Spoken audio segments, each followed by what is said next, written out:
Thank you. Thank you so much, everybody. Thank you very much. Everybody have a seat. Have a seat. Thank you very much. Thank you. Well, thank you for that introduction, Elliot, and your service.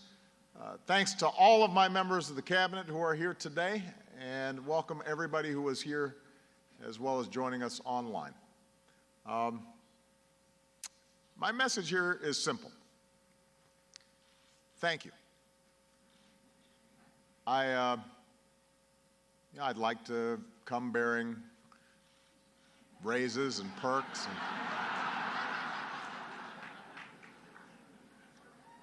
But I can't. But what I can do is tell you how important you are, not just to me, but to the country. Many of you do what you do at extraordinary sacrifice. You could work at a lot of places. You made a decision at some point in your life to serve your country. Your country is stronger because you made that decision. You keep America running.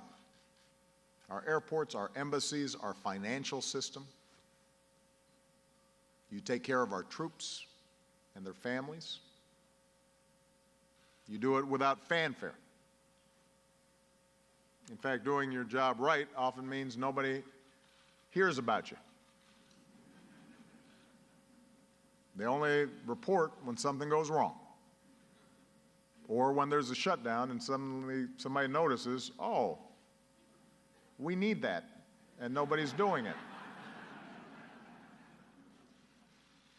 And in recent years, it's gotten more challenging for so many of you. You work under tough circumstances, whether it's sequestration, pay freeze, shutdown, and more importantly, a political climate where folks too often talk down government for cheap applause.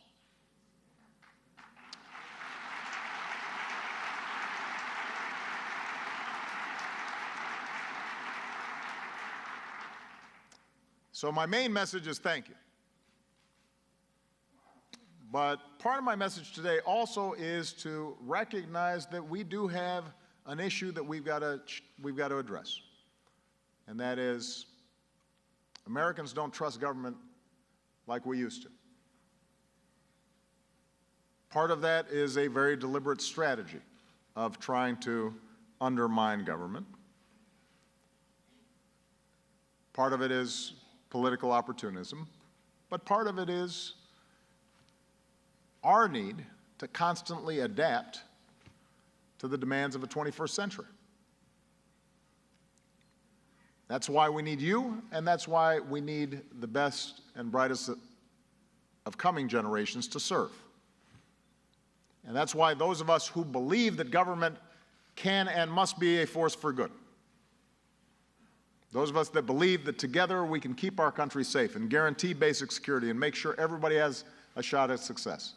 Those of us who believe, as President Lincoln did, that there's some things we should and must do on our own, but there's some things that we can and should do better together. Those of us who believe in both individual initiative but also the common good, we've got to work harder to make sure the government works. We have to constantly ask ourselves, how can we serve Americans better? How can we yank this government into the 21st century and make it smarter and faster and more responsive? Because if all we're doing is hunkering down and trying to push back against complaints and criticisms, many of which are unfair, but we're not engaging in self-reflection and trying to figure out how every single day we can be doing our jobs a little bit better, then we're failing the American people. And we're failing an incredible tradition that helped to build this country, that you are a part of. So I've got a couple suggestions in this process. I want to know yours. But first, I want to just offer a few examples of people who ask themselves that question: how can I do it better every single day, and as a consequence, make this country stronger. Case study number one. When the Ebola outbreak began, Gary Penner and the State Department's Medical Services team helped swiftly transport American aid workers with Ebola to the United States for life-saving treatment. And then Gary traveled to our embassies in Liberia, and Sierra Leone, and Guinea to brief all our personnel in the region on the steps they should take to stay safe. And at a time of stress and fear, Gary and his team helped keep people calm and prepared and healthy. And so Gary's been an integral part of a team that, as we speak, is in West Africa saving lives. And for that, we want to thank Gary.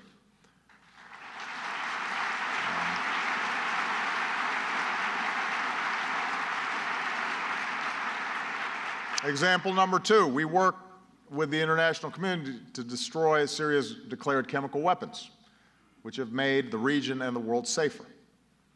And it was Kevin Tokarski's job to help get those stockpiles out of Syria and onto a ship so they could be taken away and destroyed. You probably never heard of Kevin's team at the Transportation Department. That's what happens when you do your job well. Fortunately for the world, they did their job well, and we thank you, Kevin, for not making news and getting those chemical weapons out.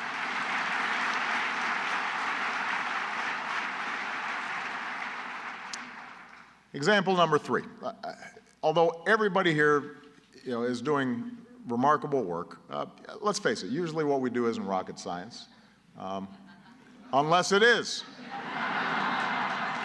So, Julie Kramer-White is helping America launch a new era of space exploration. Julie is NASA's chief engineer for Orion, the new spacecraft that could carry humans farther into space than we've ever seen before.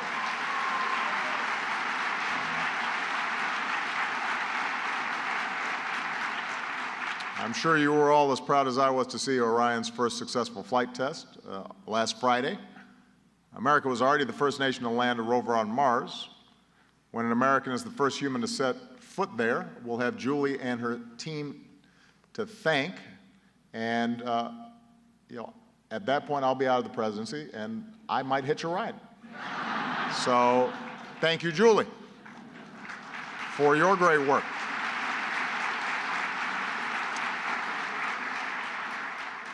I could go on indefinitely.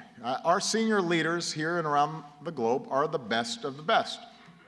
I have to tell you, by the way, increasingly we're attracting folks from the private sector to come and work with us and help brainstorm with us around issues. And it always amuses me when they have been around here for a while and they report back to me, wow, these people are really smart. They really work hard. Yes. It shouldn't surprise you, but it's a testament to the fact that too often you don't get that notice. Now, with your help, we're working to give you a little more support to keep attracting the new talent that we're going to need for the future. So first, we're creating a new initiative called the White House Leadership Development Program for future senior career executives. Talented civil servants are going to have a chance to rotate through different agencies on high-priority assignments, and then they'll bring back their new expertise to their home agency. We want great ideas to have the chance to spread. We want people to get new experiences that re-energize them, reinvigorate them. We want those ideas to cross-pollinate across agencies. We want the next generation of leaders to have the experience of solving problems and building relationships across the government. Because one thing that we have to acknowledge is that our government often statutorily was organized for the needs of the 1930s or 40s or 60s, and too often we get stovepiped at a time when we need people with different skill sets and different agencies to be working together. So there's a terrific opportunity for folks to create networks across government. Second, we want to do more to recruit, develop, and retain exceptional civil servants, and nobody knows how to do that better than you. So we're creating a White House advisory group on senior executive service reform. And it's going to include leaders from large and small agencies as well as rising leaders. We want to hear from them too. And we also want to make sure you're hearing from your employees. Every year they give feedback through the Federal Employee Survey, but too few of you see it. So starting today, all of you are going to have access to a website where we've assembled that feedback in a way that's clear and easy to read. It's called unlocktalent.gov. It's worth checking out. One of the things that we know in the private sector about continuous improvement is you've got to have the folks right there on the front lines able to make suggestions and know that they're heard. And to not simply be rewarded for doing an outstanding job, but to see their ideas implemented in ways that really make a difference. Because most of the time people get involved in government because they want to make a difference. And there's no greater satisfaction than when you see something that you identified as a better way of doing things implemented. Third, in recognition of those who go above and beyond every day, we're creating an award to recognize outstanding service. I'm surprised this hasn't been done before, but we're going to start. When an American needs something from their government, whether an education grant or a passport or help turning a great idea into a small business, they're interacting with many of you. You can make enormous differences in the lives of individual Americans every single day. We are going to honor the people who do this job best. Because ultimately that's what it's about, making sure our government serves the American people. And I'm going to keep doing everything I can to support you and your teams. I want you to know that I've got your back, because I know that for many of you this job is more than just a paycheck. It's a chance to serve the country that you love. That's why some of the best civil servants never quite leave the job. Even after they retire or could retire, they keep on serving. Which brings me to two public servants that many of you know. When Elton Lester began his career at the Department of Housing and Urban Development, the department was still pretty new. He was the only person of color in the General Counsel's office. And today, thanks in part to Elton's efforts, HUD's workforce has grown more diverse, and now Elton helps oversee every one of HUD's insured housing and assisted housing programs, even though after more than 40 years in public service, he could retire. He could be getting a check every month and not working, and that's dedication, that he's still showing up, because he knows his stuff and he wants to make a difference. Dwight Inc. was a member of the civil service under 7 presidents, briefed President Eisenhower, led the recovery effort after the 1964 Alaskan earthquake. I confess I didn't know there was an earthquake in Alaska in 1964. I was 3 at the time. When he was 70, he retired, kinda. He stayed active on the issue he's most passionate about, and that's strengthening the civil service. Helped lead public administration organizations, wrote articles about how to make government better. Today, Dwight is 92. He's still at it. He and his wife, Donna, are here with us today. I'd ask all of you to join me in giving Dwight and all the retired civil servants here a big round of applause.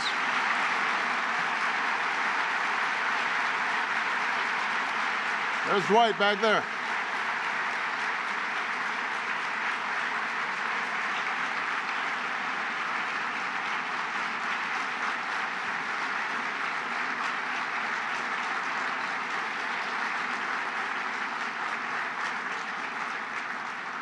So that's the kind of spirit of service that built America. That's the commitment that keeps America strong. And now it's up to us to build upon the work that generations of public servants have done to make our nation stronger and more prosperous. And every day, I am proud to be your partner. This is going to continue to be a tough environment. There's not going to be a lot of new money flowing. There is going to continue to be ideological battles for those who think that the market is king and there's no room for any kind of regulatory efforts to make our air and water cleaner, or to make our workers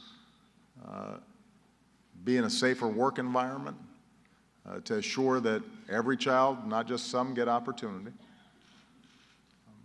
It's going to continue to be easy copy for the press to focus on the one thing that goes wrong instead of the 99 things that go right. That's not going to change. But what I tell my team in the White House every single day, and I want to tell all of you, and some of you know this and some of you have lived it, Dwight certainly has. There is no greater opportunity to help more people, to make a bigger difference, in some cases to help millions, in some cases to help billions around the world, than to be in the positions that we are privileged to be in right now. And for the short time that we're on this earth, I always tell my daughters there are two things you need to learn. One is you need to learn how to love and make connections with people, to show empathy and be able to stand in somebody else's shoes and understand what it is to be a friend or a spouse or a parent. And the other thing is being useful. Just being of use.